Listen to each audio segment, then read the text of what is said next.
लातूरच्या वांगदरीतील भरत कराड यांनी काल मांजरा नदीत उडी घेत आत्महत्या केली। ओबीसी आरक्षण सुरक्षित ठेवण्याची मागणी करत त्यांनी हे टोकाचं पाऊल उचललं। या घटनेनंतर आज ओबीसी नेते छगन भुजबळ यांनी वांगदरीमध्ये जाऊन कराड यांच्या कुटुंबियांचं सांत्वन केलं।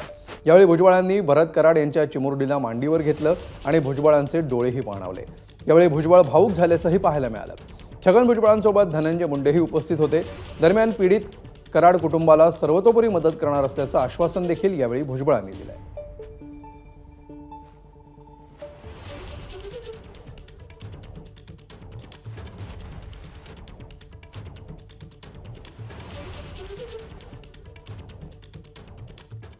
तर कराड कुटुंबाची भेट घेतल्यानंतर भुजबळ काय म्हणाले पाहूया।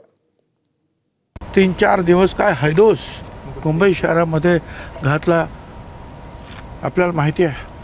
मागच्या वर्षी अख्खं बीड जाळलं या जरांगीच्या कार्यकर्त्यांनी आणि यावर्षी मुंबईमध्ये येऊन काय केलं माहिती। आणि त्या प्रेशर खाली हा GR निघाला आणि हा GR जो आहे हा ओबीसीच्या मुळावरचा आहे असं आमचं म्हणणं आहे। आता कामच संपलं त्यांचं, कारण जे होते कुणबी त्याला मिळालं, आता त्यांचं पुढचं त्यामुळे मराठा समाजाला पाहिजे। मग आता आम्ही कुठे जायचं?